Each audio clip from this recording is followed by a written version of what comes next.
Нэгдсэн төсвийн тэнцвэржүүлсэн орлогоо байж болох хамгийн доод хэмжээгээр нь төлөвлөсөн гэж байгаа. Нэгдсэн төсвийн тэнцвэржүүлсэн зарлагыг болохоор байж болох хамгийн дээд хэмжээгээр нь 33 их 80 479.5 тэрмаа гэж ингэж тооцоолж оруулж ирсэн.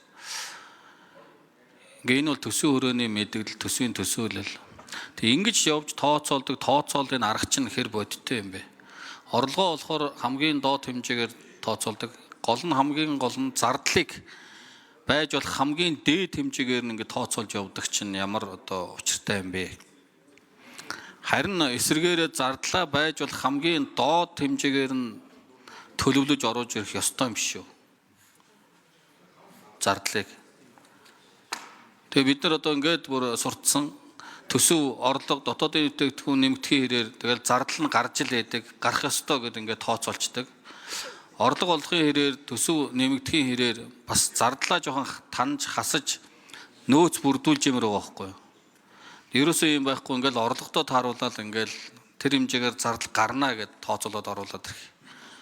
Тэгэхээр сангийн сайд маань эсвэл эдийн засгийн яам энэ зарлагыг байж болох доод хэмжээгээр нь төлөвлөж оруулж ирж болдгоо мүү? Гэсэл ийм асуулт байна.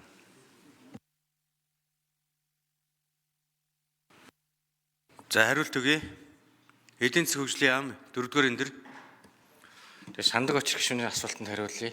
Төсвийн хүрээний мэдээлэл дээр тавигдж байгаа зарлагын бол дээд хэмжээг нь зааж өгч байгаа. Яг бодит байдал дээр салбарын яамдууд төсвийн хөрөнгө оруулалт болон урсгал зардлын хэмжээг аль болох өндөр байлгах, олон төсөл арга хэмжээг хэрэгжүүлэх хүсэлт байдаг, хүслийн жагсаалт гэдэг шиг. Энийгээ биднээс яг хүссэн хэмжээнд нь тавьж өгөөд доод хязгаарын тавийг бол их адаггүй тийм их зардал нэмэгдэх боломжтой болно.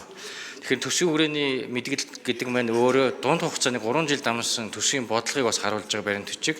Энэ хугацаанд бас төсвийн бодлогоо бас тэлэхгүй үйлдвэрлэлийн потенциалаас давсан өсөлтийн тамхитайгаа үед төсвөө алдагдaltaгүй батлах тэр бодлогын зорилт байгаа учраас зарлагын дээд хэмжээг нь тавьж өгж байгаа.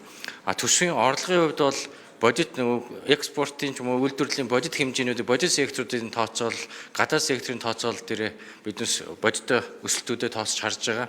За экспортер жишээ нь экспортын биет хэмжээг аль болох зорилт учраас шахаж зорилт тавьж ажиллаж байгаа. Гэхдээ үнийн хувьд бол бас гадаад орчны нөлөөллийг харгалзаад илүү болгоомжтой тавьж өгж байгаа. Орлогын хувьд бол мэдээж бодит гүйцэтгэл дээр өндөр гаруул сайн, өндөр орлоготой байвал сайн, төсвийн гүйцэтгэл нь цааш ашигтай гарна. Зарлагын хувьд бол хязгаарлаж өгөхгүй бол бас хэтэрхий их зардал цааштай гарах, эдийн засагт хэлэх, төсөвт хэлэх тийм үр нөлөө гарах юм аа.